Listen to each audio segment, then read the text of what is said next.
বন্ধুসকল, আজি আপোনালোকৰ বাবে আগবঢ়াইছোঁ অসমীয়া সাধাৰণ জ্ঞানৰ কেইটামান অতি গুৰুত্বপূৰ্ণ প্ৰশ্ন উত্তৰ। গতিকে ভিডিঅ'টো মন দি শেষলৈকে চাব। প্ৰথম প্ৰশ্নটো, অসমত শালি ধানৰ খেতি প্ৰৱৰ্তন কোনে কৰিছিল?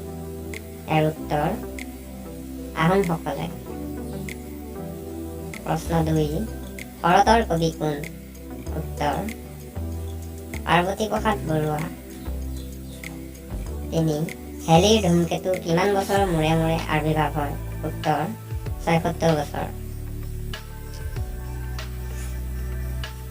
শ্বিলং কোনখন পাহাৰত অৱস্থিত? উত্তৰ খাচী পাহাৰত। বড়ো সাহিত্য সভা কেতিয়া গঠন কৰা হৈছিল? উত্তৰ ১৯৫২ চনত। অসমৰ গীতি কবি বুলি কাক আখ্যা দিয়া হৈছিল? উত্তৰ পাৰ্বতী প্ৰসাদ বৰুৱা। প্ৰথম অসমীয়া চনেটৰ লিখক কোন? উত্তৰ হেমচন্দ্ৰ গোস্বামী। পৃথিৱীৰ দ্বিতীয় বৃহত্তম মহাদেশখনৰ নাম কি? ইয়াৰ উত্তৰ আফ্ৰিকা মহাদেশ। এখন ৰাজ্য চৰকাৰৰ মুৰব্বী কোন? ইয়াৰ উত্তৰ মুখ্যমন্ত্ৰী। হিন্দু ধৰ্মৰ মুঠ পুৰাণৰ সংখ্যা কিমান? ইয়াৰ উত্তৰ ১৮টা। শংকৰদেৱে বৰগীতসমূহ কি ভাষাত লিখিছিল? উত্তৰ ব্ৰজাৱলী ভাষাত। মানুহৰ মুখত হাড়ৰ সংখ্যা কিমান? ইয়াৰ উত্তৰ ১৪ডাল। সাধাৰণ নিমখৰ ৰাসায়নিক নাম কি? ইয়াৰ উত্তৰ ছডিয়াম ক্লৰাইড। পুৰণি অসমৰ যুদ্ধত কোনটো পানীক অধিক ব্যৱহাৰ কৰা হৈছিল? ইয়াৰ উত্তৰ হাতী। স্বাধীন ভাৰতৰ প্ৰথম ৰাষ্ট্ৰপতি কোন আছিল? ইয়াৰ উত্তৰ ৰাজেন্দ্ৰ প্ৰসাদ। আহোমৰ দ্বিতীয় ৰাজধানী কি আছিল? ইয়াৰ উত্তৰ গড়গাঁও। গড়গাঁও আছিল আহোমৰ দ্বিতীয় ৰাজধানী। ৰাণী ভিক্টৰিয়া ব্ৰিটিছ সিংহাসনত কোন চনত বহে?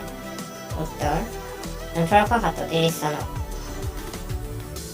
নামঘোষা কোনে লিখিছিল? উত্তৰ শ্ৰী শ্ৰী মাধৱদেৱে। নামদাঙৰ শিলৰ সাঁকো নিৰ্মাণ কোনে কৰিছিল?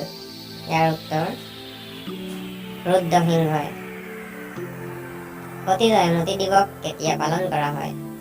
ইয়াৰ উত্তৰ ২৭ মাৰ্চ তাৰিখে। য়ং ইণ্ডিয়া গ্ৰন্থখনৰ লেখক কোন? উত্তৰ মহাত্মা গান্ধী। বৈষ্ণৱ ধৰ্মৰ মূল দেৱতা কোন? উত্তৰ ভগৱান বিষ্ণু। ভগৱান বিষ্ণু বৈষ্ণৱ ধৰ্মৰ কাছাৰৰ প্ৰাচীন নাম কি আছিল? উত্তৰ হিড়িম্বা।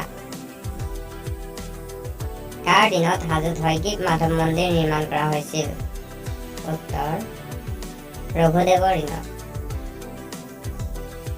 দিল্লীক ভাৰতৰ ৰাজধানী স্বীকৃতি কোন চনত প্ৰদান কৰে? উত্তৰ ১৯৩১ চনত। অসমত কেইখন বিশ্ব ঐতিহ্য ক্ষেত্ৰ আছে? উত্তৰ ২খন। ৰাষ্ট্ৰীয় ভোটাৰ দিৱস কেতিয়া পালন কৰা হয়?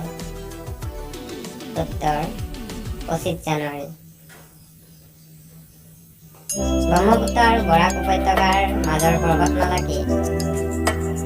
উত্তৰ বৰাইল। মহীশূৰৰ নতুন নাম কি? উত্তৰ কৰ্ণাটক। বুৰঞ্জীৰ আধাৰত ৰচিত লক্ষ্মীনাথ বেজবৰুৱাৰ নাটকখনৰ নাম কি?